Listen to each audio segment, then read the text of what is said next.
Let's get back to budgeting. You may already set a budget to help you stay on track with your monthly expenses in your personal life.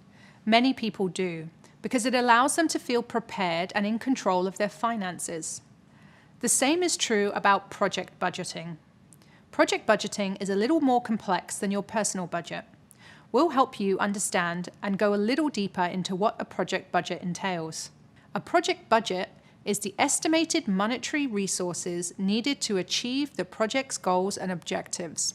When reviewing a project budget, you need to consider all of the potential and projected costs needed to complete the project. You break the budget down by milestones, which are important points within the project schedule that indicate progress and usually signifies the completion of a deliverable or phase of the project, and list activities and tasks alongside their associated costs.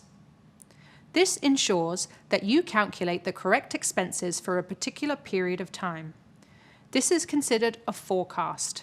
A forecast for your project budget is a cost estimate or a prediction over a period of time. You'll frequently review your project budget, and it will evolve throughout the project lifecycle. These budgets usually contain items such as labor, operating costs, and costs associated with obtaining necessary materials like hardware, software, or equipment. The importance of a project budget focuses on more than just saving money. In project management, a budget is considered a deliverable. It is a success metric.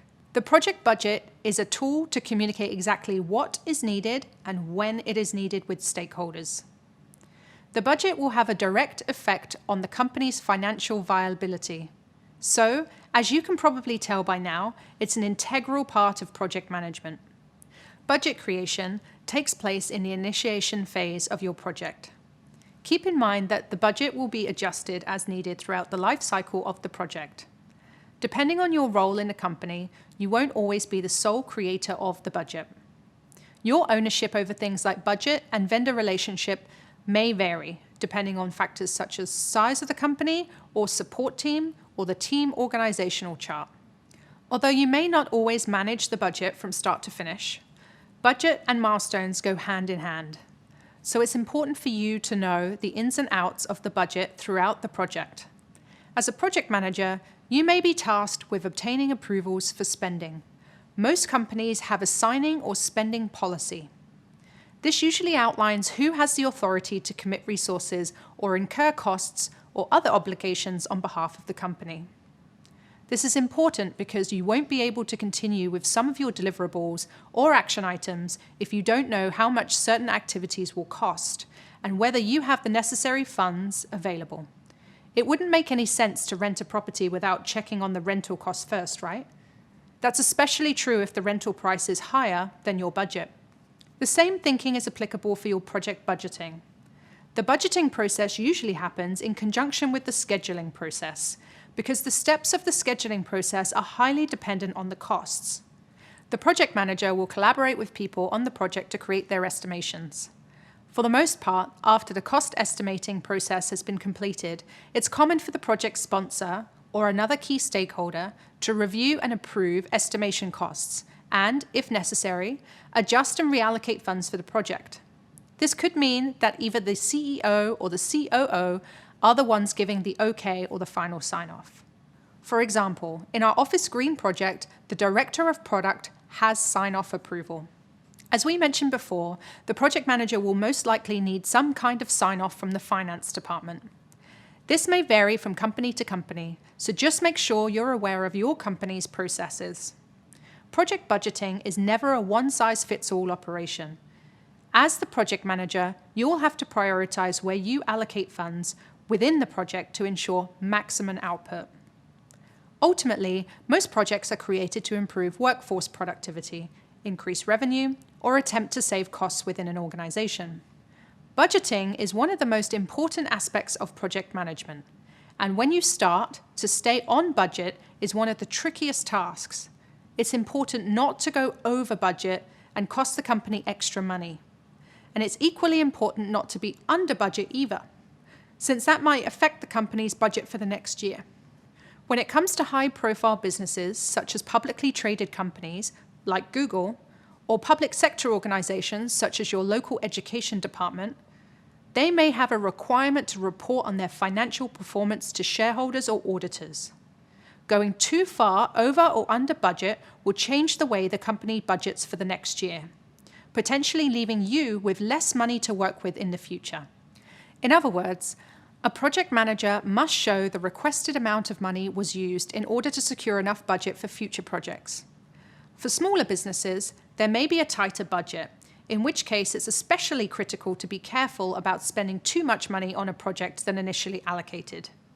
It's really helpful to your overall success as a project manager to understand budgeting. So in the next video, we're going to learn the specific ins and outs of what's included in a budget.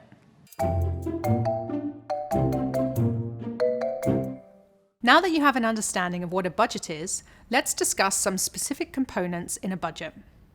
There are so many things to factor into project budgeting.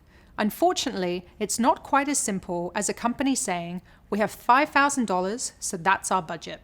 When you go to the grocery store, in the same way that you don't determine how much apples will cost, businesses can't just decide that they want to spend $200 on a project if the market rate for a project of the same caliber is $2,000. Instead, project managers must account for understanding stakeholder needs, budgeting for surplus expenses, maintaining adaptability, and reviewing and reforecasting throughout the entire project. And these are only some examples of what you'll need to take into account. Let's imagine some of these factors in our office green project. In terms of understanding stakeholder needs, it's important to know exactly what stakeholders expect from this project in order to deliver. As a company, the ultimate goal is typically to make a profit and to save money and time. So, the project sponsor, the director of product in this case, needs the project to come in at a certain cost in order to make profit. As the project manager, you will also need to budget for surprise expenses. Let's say several planters arrive from the vendor, broken and cracked. Maybe the planters cracked during delivery process, and it isn't the vendor's fault.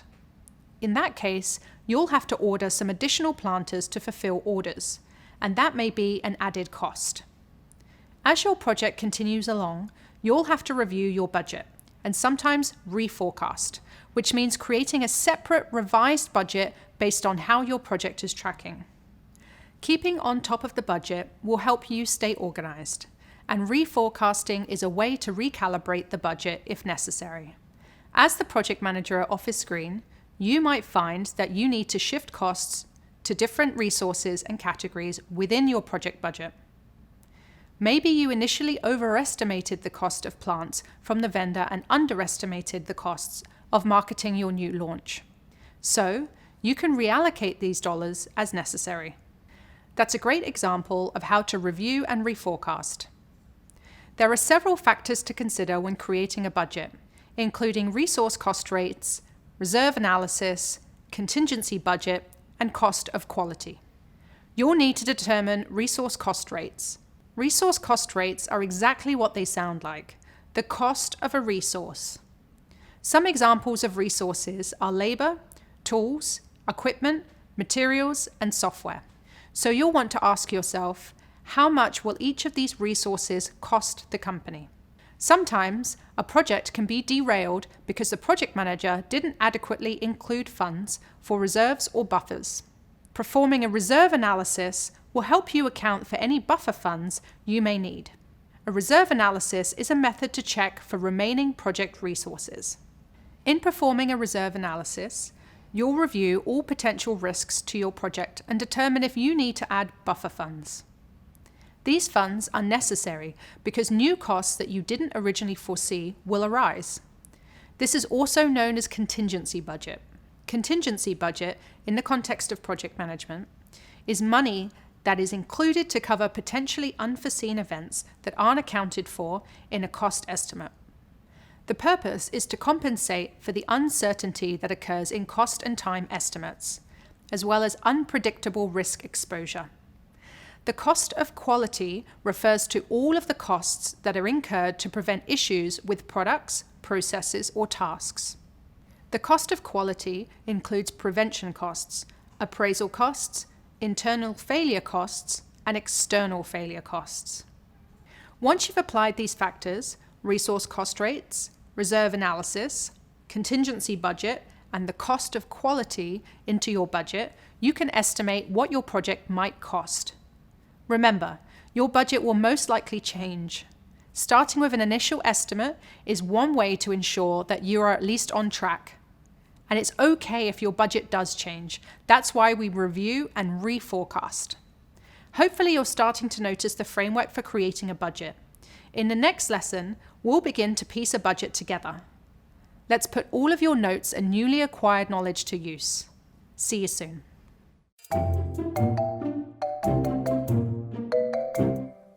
Now that we've learned about budgeting, let's find out how it all works together.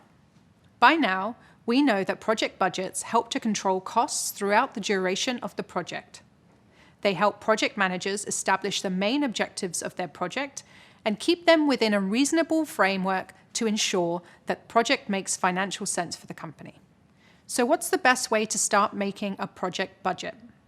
You'll find that as you get further along in the process, there are various resources and tactics that you can use to make sure you aren't overestimating or underestimating.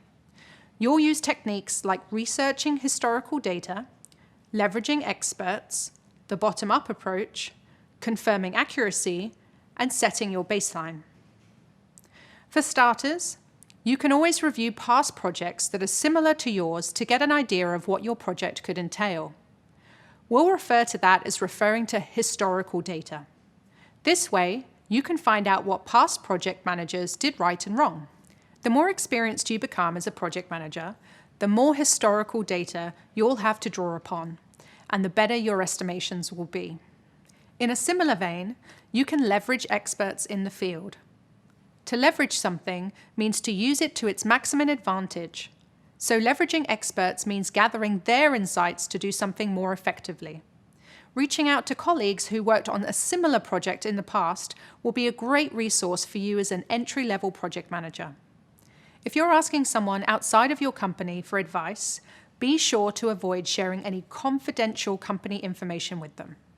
Another approach to take is the bottom-up approach. This means thinking about all the parts of a project from the beginning to the end, including making a list of every material, resource, contract worker, or anything that comes with an associated cost, and adding all of that together.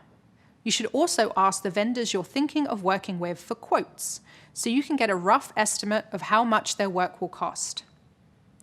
After you've created your budget with these resources, you'll want to double-check everything to confirm accuracy. Of course, the work doesn't stop once you've created the budget. Next, you'll have to set the baseline. Your baseline is the dollar amount that you'll use to measure against to find out if you're on track or not, and to measure the success of your project. Once you've set your baseline, you'll have to revisit that number and adjust it to match where the project is currently. Making adjustments in real time is something you have to do a lot as a project manager. The size of the project and company will determine how often you should re-examine and update the budget. Creating a thorough budget is important to the success of your project. With Project Plant Pals, we suggest breaking the project down into tasks. That's the bottom-up approach.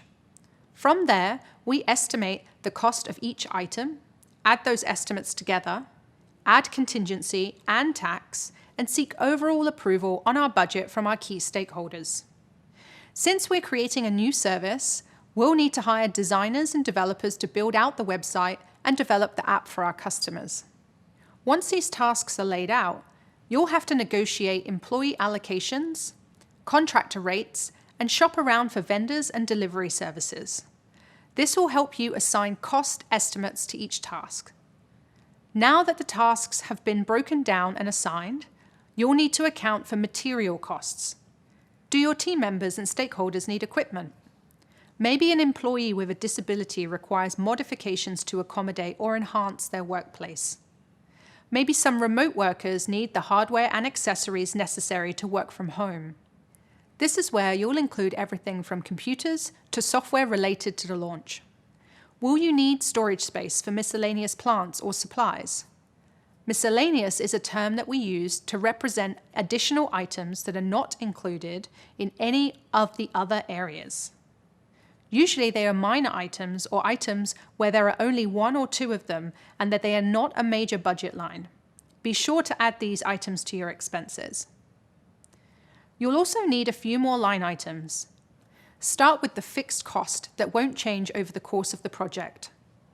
Let's say you're paying to advertise the web developer role to a job board.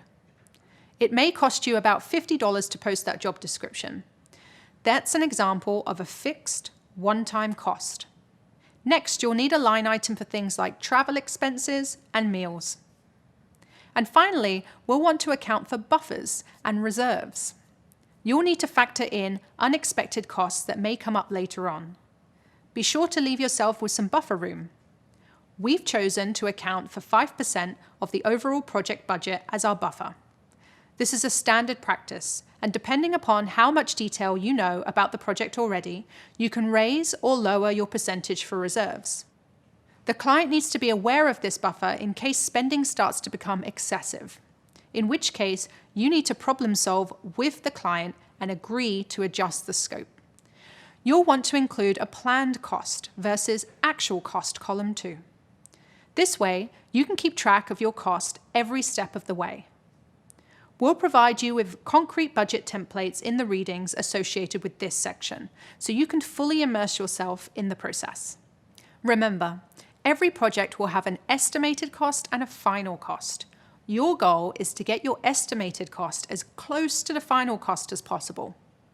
You may have to recalibrate your estimations during the project. That's when the estimated cost to complete the project comes in. The final cost of your project differs from the forecasted or estimated cost if you weren't exactly on target with your budget. Remember, while your goal is to get as close to the original estimate as possible, that won't always be the case. Each time you're placed on a new project, it will be helpful to look back on the final costs of previous projects and see how close you came to your goal. Now you know the best way to create a project budget. Up next, we're going to talk about maintaining a budget. See you there.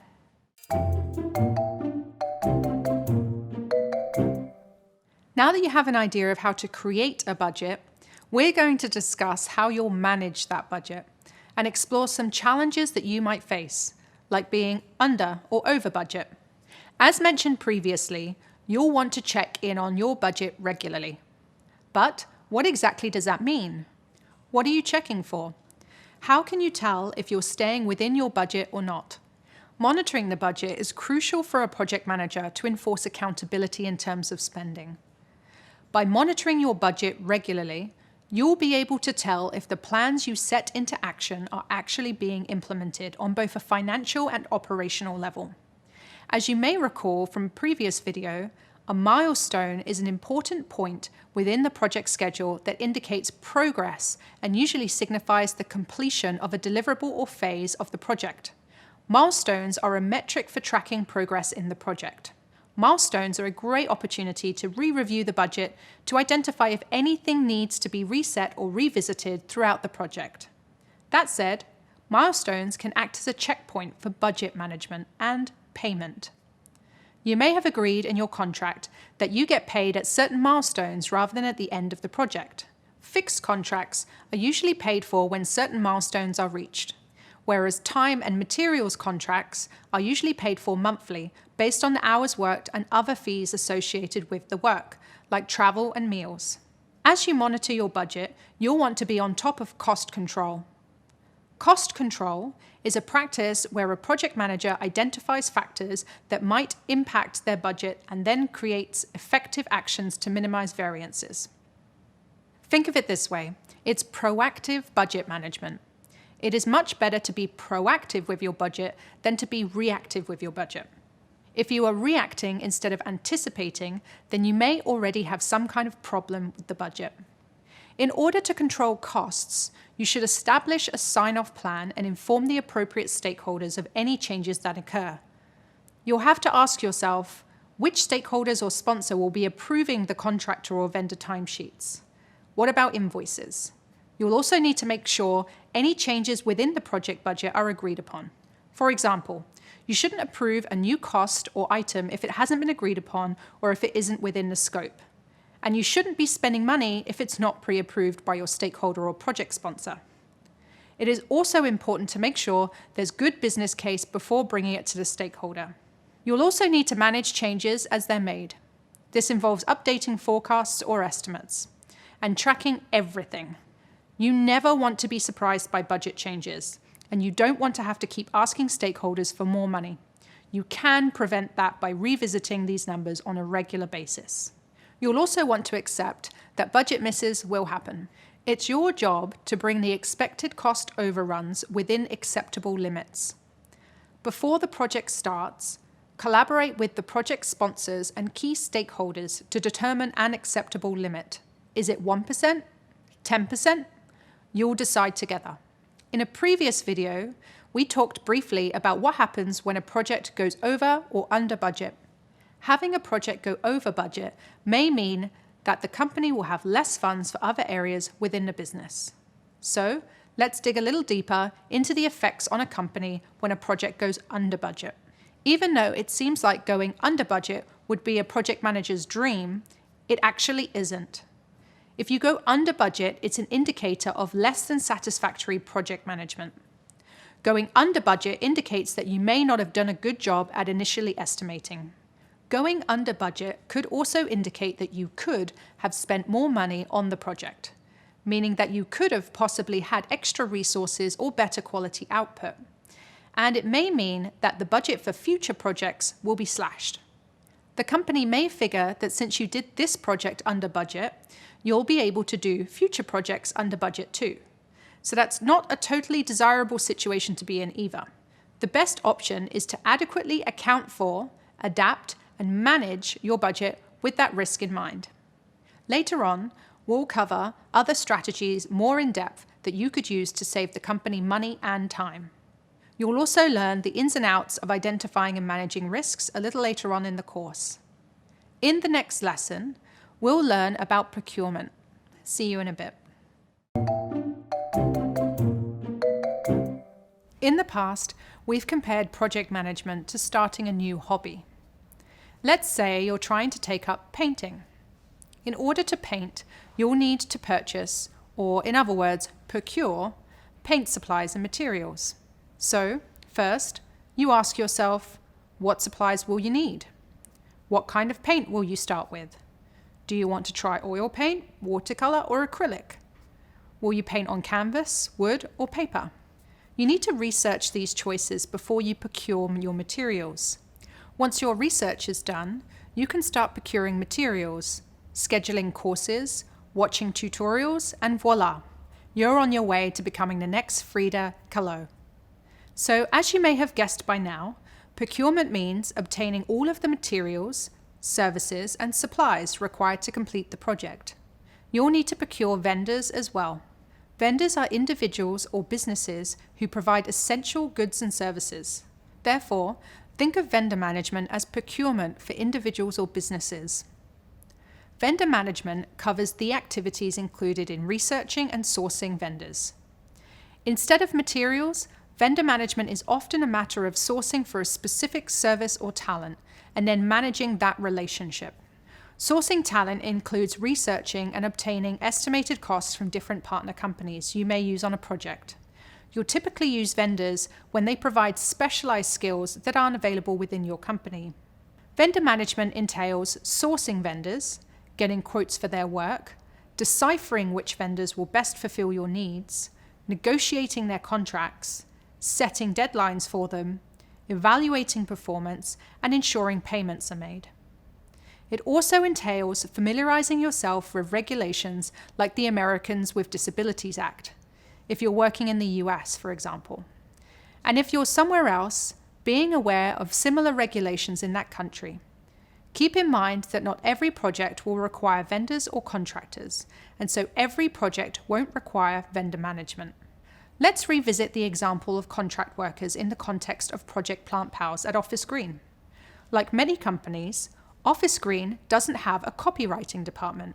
So for the launch of Project Plant Pals, you'll need to use external resources to supply a contracted copywriter.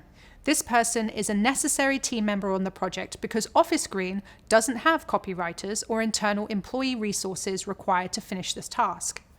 This contractor, or team of contractors, will draft copy for the website for a slated amount of time, and then their work on this particular project will be complete. Awesome! Now that you know about procurement, in the next video, we'll discuss the different phases of the procurement process and how procurement differs depending on your approach to project management. See you then.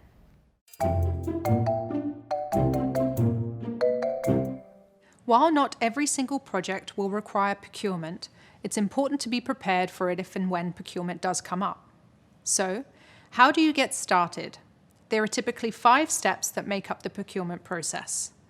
Let's go over them. First is initiating, which is the planning process of defining what help you may need outside of your current resources to hit the project goals.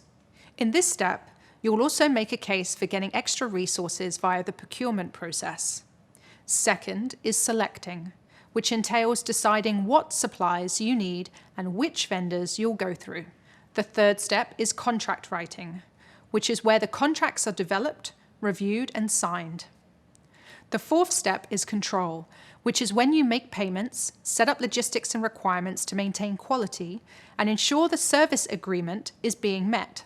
The fifth and final step is completing, which is where you'll measure the success of the procurement. That's a quick overview of the procurement process. This high-level cycle of procurement will make more sense as we continue on through this course. One thing to note is the procurement process can seem a little different depending on the project management methodology. There are differences in procurement in the context of agile versus traditional. Agile procurement management is often more collaborative with both the project team and the end supplier than traditional approaches.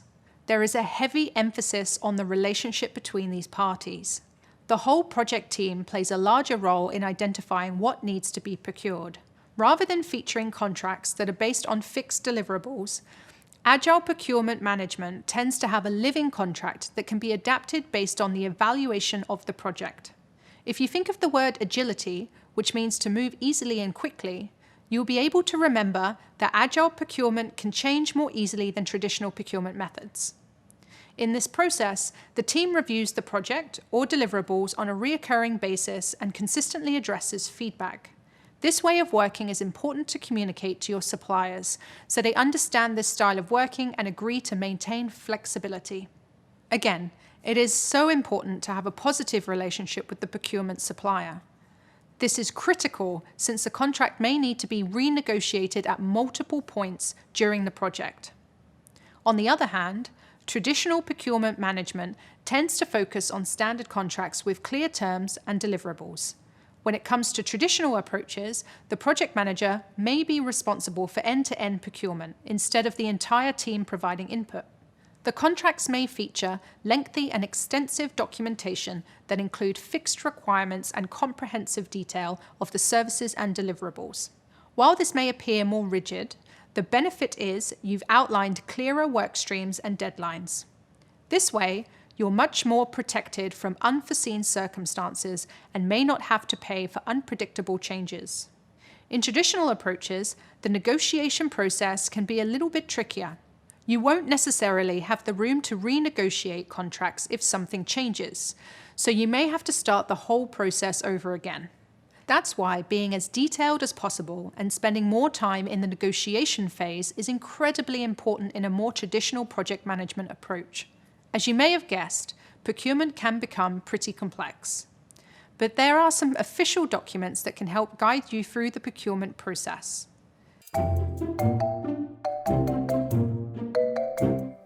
There are a few important documents that help a project manager navigate through each phase of procurement. For instance, in the initiating phase, a project manager will create a non-disclosure agreement, otherwise known as an NDA. In the selecting phase, a project manager creates a request for proposal, or an RFP. In the contracting phase, a statement of work, or an SOW, is created. Now let's learn more about these acronyms and documents. The first important document is a non-disclosure agreement, also known as an NDA. NDAs are standard within a lot of companies, and it's best practice to ask external contract workers to sign an NDA. The purpose of an NDA is to keep confidential information within the organization. So, for instance, if a company is using some kind of proprietary technology on a project or preparing for a sensitive product launch, they want to ensure that any conversations or information surrounding that technology doesn't leak out to competitors or to the public before the company is ready to launch. For example, in Project Plant Pals, vendors might be required to sign an NDA because the project is new to market and hasn't been made public yet. Then we have a request for proposal, or an RFP, a document that outlines the details and requirements of an organization's project to be passed on to vendors. RFPs are used to solicit bids from vendors so that you can then select which vendor might be the best for your project. A RFP is widely used within different departments in a company and across various industries. An RFP typically includes an overview of the project, the desired outcomes and goals, budget, deadlines, milestones, and contact information, so each vendor can get back to you with a detailed proposal of how they plan to tackle the job. When creating an RFP, make sure to add the following headers to your document. The overview. Treat this section like a general summary. What is the purpose of this project? What problems will it solve? What new doors will it open for the company? Your goals. What are some measurable results you can aim to achieve throughout the process? Next is the scope of work. What are the specifics of the project? How are you going to achieve those goals and make sure the project launches successfully? Then include milestones. Make sure to highlight the key milestones your project will include. Lastly, include submission requirements, like please submit the RFP as a presentation and include 3 prototypes, as well as the questions you'd like the vendor to answer as part of the process.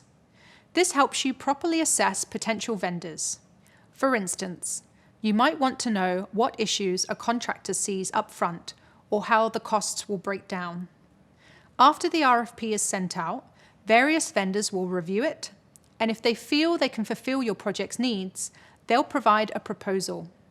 For example, you may create an RFP for Project Plant Pals to source plant providers.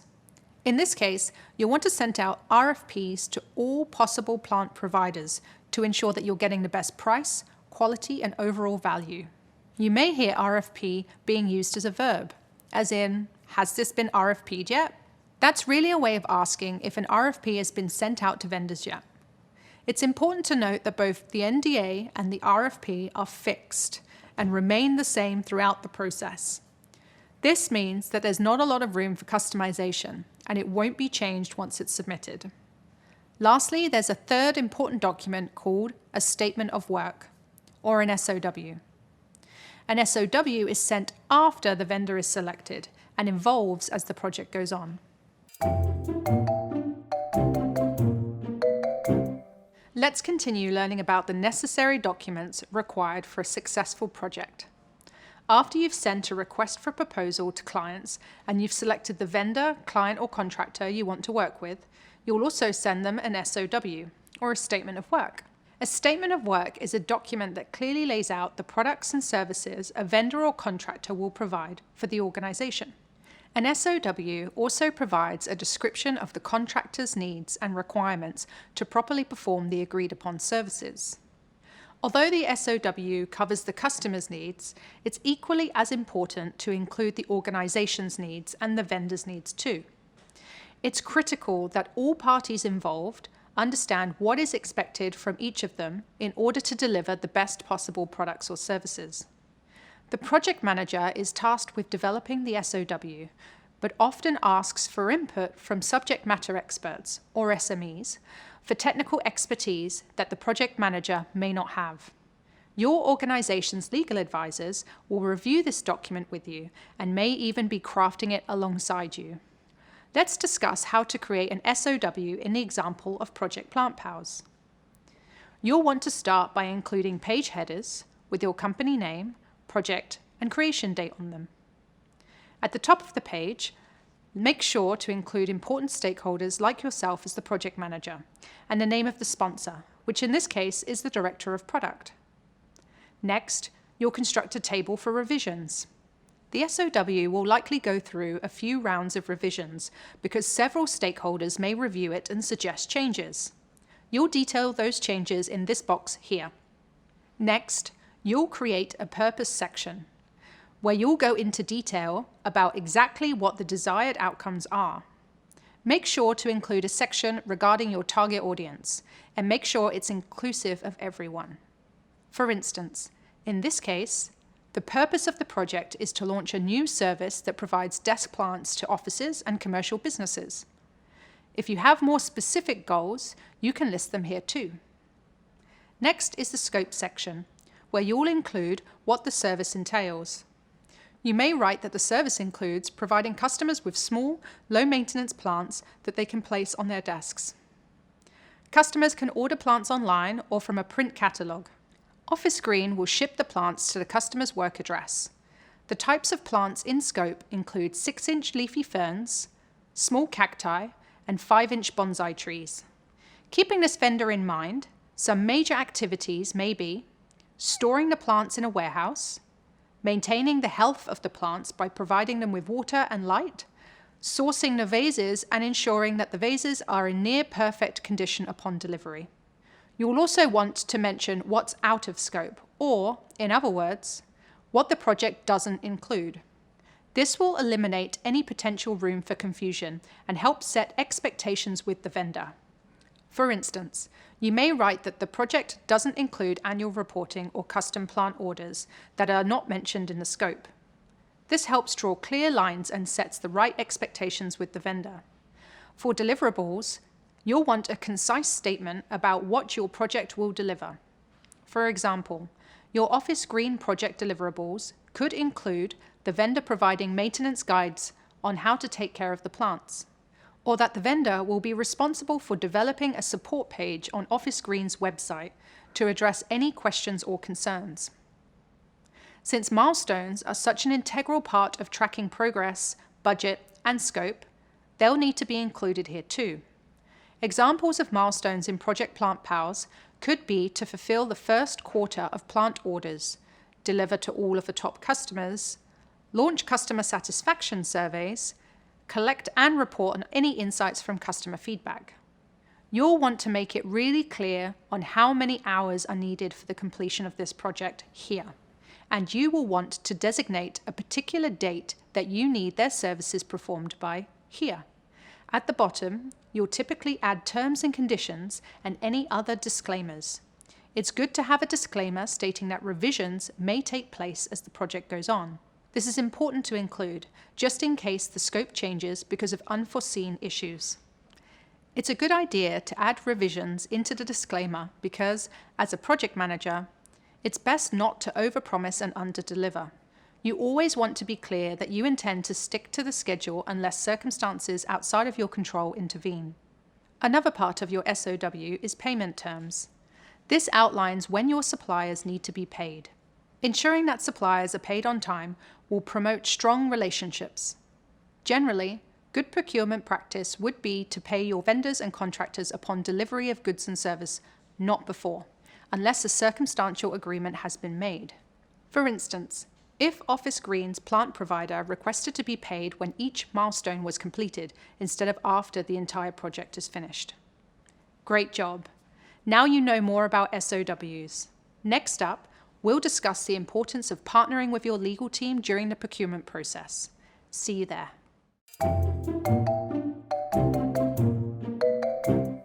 Now that you have a better understanding about NDAs, RFPs, and SOWs, let's discuss how you can get support from other departments and team members as procurement goes forward.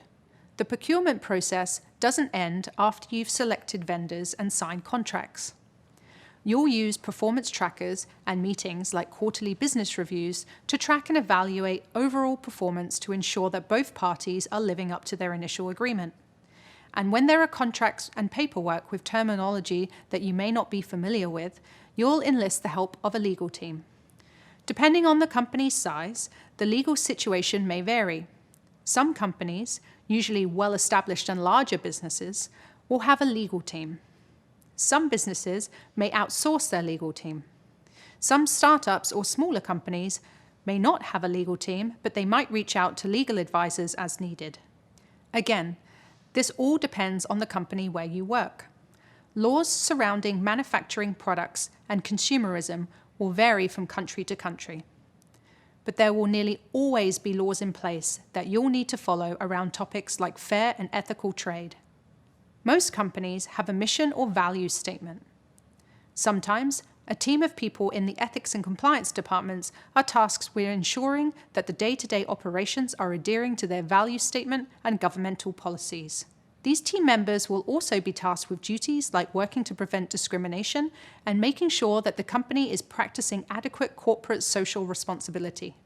Also, as a project manager, you'll need to ensure that the various stakeholders who are representing the business are adhering to these policies and processes too. You'll all need to be aware of any pertinent meetings regarding legal or compliance issues, and you, as a project manager, will have to remind the team about when those meetings are being held. Looping in the appropriate stakeholders is especially critical if there's some kind of necessary approval, since it'll have an impact on the project one way or another. Like most projects, for Project Plant PALs, looping in legal and compliance for review and approvals is really important. For instance, let's say some of the offices where you're delivering plants are pet-friendly. In your contract with the supplier, you've specified that you want to offer non-toxic plants only. Unfortunately, the supplier provided a plant with leaves that are harmful to animals. Office Green could potentially be liable and in legal trouble because this critical detail was missed. Pretty crucial consideration, right? So, regardless of your future company's legal team or advisory, having contracts reviewed in some capacity make good business sense and should be a priority for you as a project manager. Now you're on your way to becoming your own lawyer. Only kidding.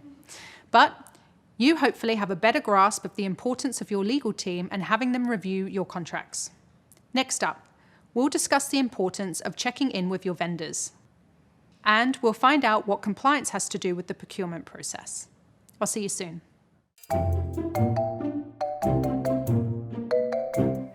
We've learned a bit about the ins and outs of contracting with vendors, so let's learn more about the importance of ethics when partnering with vendors. Failing to be mindful when choosing vendors can lead to significant consequences. If you've seen a company in the news that's been entangled in a scandal, that usually means that the team probably should have done more research in the procurement process. So, what does that entail? There's a lot that can be done to ensure that businesses are operating in an ethical way. Project managers have a big job when deciphering whether or not every aspect of their project is sourced ethically. It helps if the project manager thoroughly oversees the project to make sure the safety, economic, and environmental ethical risks are mitigated. In other words, doing a lot of research, monitoring, and evaluating throughout the project is a project manager's job.